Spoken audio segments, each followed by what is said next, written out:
The numbers are clear. The U.S. government has certified that at least 700,000 Americans have lost their jobs due to changing trade flows resulting from NAFTA.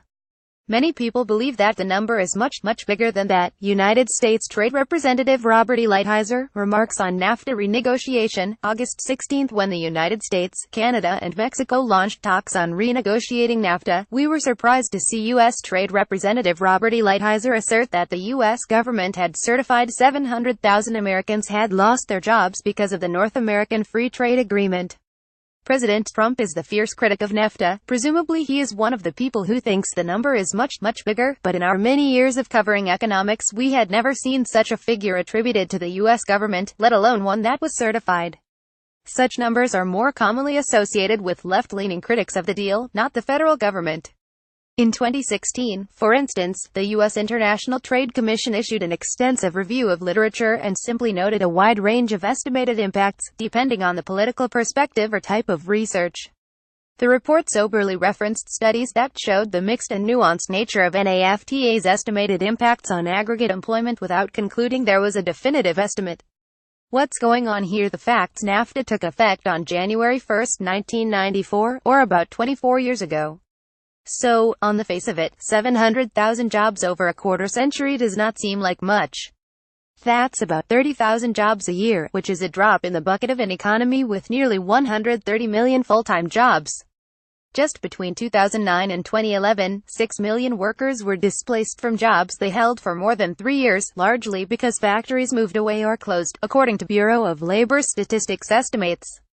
So Lighthizer is touting a number that is minuscule in absolute terms and negligible in percentage terms. It turns out this is a rather outdated number. An official at the Trade Representative's office said the number reflected trade adjustment assistance petitions accepted by the Labor Department because of job displacement from trade agreements between January 1, 1994, and January 1, 2001. In that period, about 757,000 petitions were certified. Lighthizer's figure thus covers the first 7 years of NAFTA, but does not include later data that might have been affected by China's admission to the World Trade Organization. The official said the USTR also turned to a 2010 estimate by the Economic Policy Institute, a left-leaning organization, that estimated job losses of 700,000 due to U.S.-Mexico trade.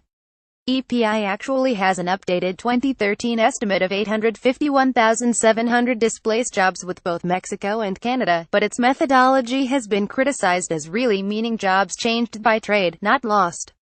We sought to be cautious and use a figure lower than 757,000, even though that figure covers only the first 7 years of NAFTA, the USTR official said. But this is not really cautious but actually rather misleading. USTR is only counting job losses, and ignoring any possible job gains from the rise in U.S. exports to Mexico and Canada. The Commerce Department estimates that every $1 billion in exports in goods supports 5,300 jobs, which roughly translates into an additional 1.8 million jobs in the United States from the increase in trade with Mexico and Canada since 1994, even before calculating the impact from trade in services. As we have noted before, most mainstream economists do not believe the number of jobs is significantly affected by trade policy. Instead, trade changes the mix of jobs. That obviously creates winners and losers, but Trump's USTR is only focusing on the losers, which the official acknowledged. The data reference was not an assessment of net gains or losses, but focused on the number of Americans who are certified by the Department of Labor as losing their jobs due to NAFTA, the official said, adding that Lighthizer did note that many Americans have benefited from NAFTA, including in the agriculture and services sectors. The nonpartisan Congressional Research Service has closely examined NAFTA and concluded that overall net effect of NAFTA on the U.S. economy has been relatively small. The report noted that U.S. trade with Mexico and Canada was already growing before NAFTA, and it likely would have continued to do so without an agreement. Moreover, it is difficult to isolate the actual impact of NAFTA from other economic effects that impact job creation and job loss.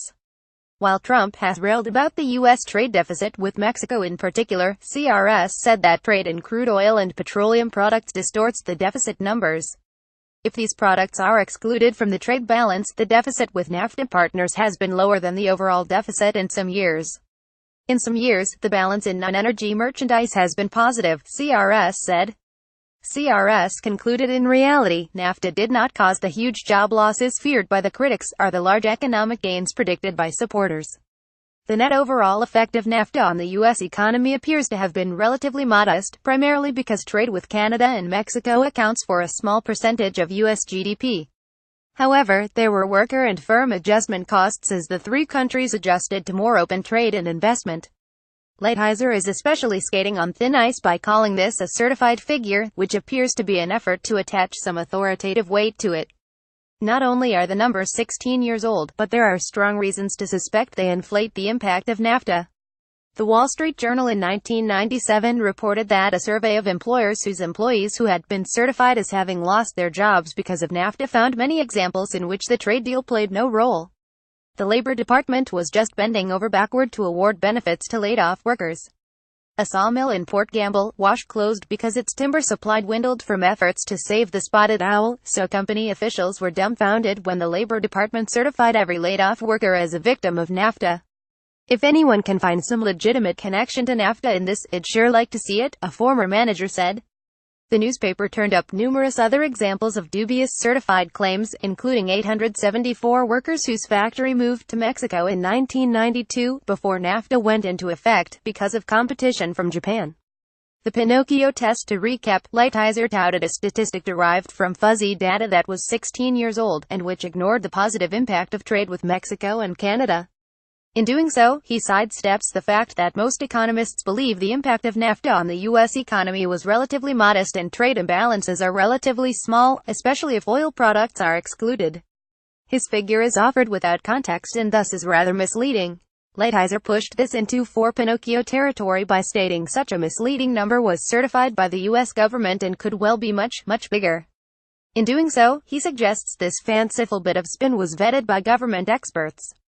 For Pinocchios about our rating scale, send us facts to check by filling out this form. Keep tabs on Trump's promises with our Trump Promise Tracker. Sign up for the Fact Checker weekly newsletter. Do you rate this claim as true or false? More Pinocchios for false, fewer based on your opinion of the statement's truthfulness. The checkmark means you think the statement is true, not that you agree with the rating. We need to verify that you are an actual person. This is a non-scientific user poll. Results are not statistically valid and cannot be assumed to reflect the views of Washington Post users as a group or the general population.